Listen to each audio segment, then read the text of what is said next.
ऐसा लगता है कि इमरान खान साहब को बाहर नहीं आने देंगे। ऐसा लगता है कि पाकिस्तान तहरीक इंसाफ के ऊपर मजीद सख्ती होगी। आप कुछ हकायक तो देख लें कि मिलिट्री एस्टेब्लिशमेंट को क्या सूट करता है कि वो इमरान खान को इस वक्त बाहर आने दें। ये जाली फार्म 47 किसके खिलाफ लेकर आए? इमरान खान के खिलाफ लेकर आए। इमरान खान को बाहर लाना था तो 200 मुकदमात इमरान खान पे देने पड़ने थे इन्हें। मखसूस नशिस्तों के फैसले पर इन्होंने आज तक अमल दरामद नहीं होने दिया। ये इतनी मेहनत क्यों की? पार्लियामान से बंदे उठाने पड़े, अरकान असम्बली अगवा करके 26वीं आईनी तरमीम करवाई, अपनी मर्जी का आईनी बेंच बनवाया, गोलियां तक अवाम के ऊपर चला दी गई, लोग शहीद हो गए, लोग लापता हो गए। ना इमरान खान साहब की आवाज सुनाई देती है, ना उनकी शक्ल दिखाई देती है। आपको लगता है कि ये इमरान खान को बाहर आने देंगे? इस माहौल में कभी बाहर नहीं आने देंगे। मेरी अकल ना बगैर किसी सौदेबाजी के इमरान खान साहब को बाहर आने में नहीं मानती। ये अब हो सकता है तो दो ही तरीके, या कोई बड़ा बैरूनी दबाव आ जाए या पाकिस्तान के अंदर से अवामी दबाव इतना ज्यादा बढ़ जाए कि इमरान खान साहब को छोड़ना पड़ जाए। उसके अलावा मुझे नहीं लगता कि कोई और रास्ता है। एस्टेब्लिशमेंट का नाजरीन जो हकीकी नुमाइंदा है वो एकदम मैदान में आ गया और उसने खुलकर बैंड बजाना शुरू कर दी हुकूमत में बैठी हुई जमातों की।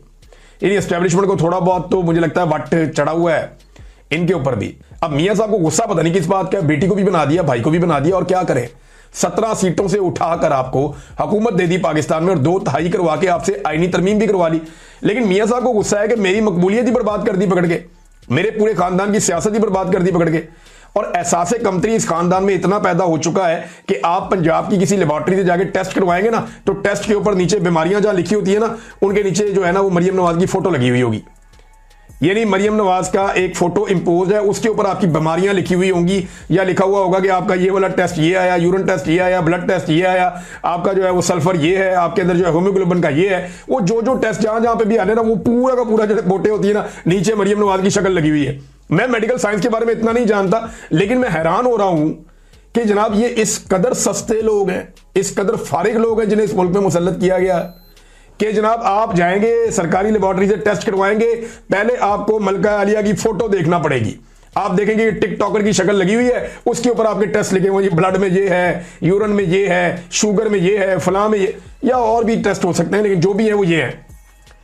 मुझे तो हैरत होती है। एक दिन ना उन्होंने कहा था, हमारे काजमी साहब जो है जर्नलिस्ट, बड़े मजे की उन्होंने बात की थी। उन्होंने कहा था कि ऐसा ना हो जाए कि कहीं एक्सरे पे भी इनकी फोटो आना शुरू हो जाए। एक्सरे पे तो नहीं आई, टेस्टों पे आना शुरू हो गई है। इन्होंने वो बात भी सीरियस ले ली है। अब नाजरीन, जो हकीकी नुमाइंदा एस्टेब्लिशमेंट का फैसल वाडा साहब, ये चंद लोग हैं जो बड़े हकीकी किस्म के नुमाइंदे हैं, और ये वही कहते हैं जो एस्टेब्लिशमेंट इनको पढ़ा के भेजती है। फैसल वाडा साहब कहते हैं कि नून लीग की टिकटॉक हुकूमत में कनीजों और नौकरानियों का कोटा बना दें। थंडर आ गया, ऑपरेशन रूम बना लिया, ना 3 में ना 13 में। ये लोग जाहिल हैं, पढ़े लिखे नहीं है, इनमें सियासी शऊर नहीं है, नालायक औलाद, वालिद की मजीद शर्मिंदगी का बायस ना बने। फैसल वाडा ने नून लीग के ऊपर तनकीद की है। फिर उन्होंने कहा जी बॉलीवुड से जंग होती तो टिकटॉक हुकूमत या पंजाब हुकूमत लाजमी जीत जाती। फैसल वाडा ने नून लीग पे कड़ी तनकीद की है। अब देखना यह कि नून लीग इसका क्या जवाब देती है। नॉर्मली जो एस्टेब्लिशमेंट के बंदे हैं उनको जवाब देने से नून लीग काफी घबराती है, डरी रहती है और परेशान रहती है, उन्हें वो जवाब नहीं देती। इमरान खान तो कहते हैं कि पाकिस्तान की जो एस्टेब्लिशमेंट है उनकी हरकतों की वजह से अवाम में और फौज में दूरियां पैदा हो चुकी हैं और ये दूरियां खत्म होनी चाहिए। आप ISPR का नगमा उठा के देख लें, अभी भी वो 1 मिलियन तक नहीं पहुंचा, बेड़े ही गर्क हुआ पड़ा है। आर्मी चीफ की तकरीर उठाकर देख लें, नरेंद्र मोदी की धमकियों के बावजूद पिछले 13 दिन में वो 50,000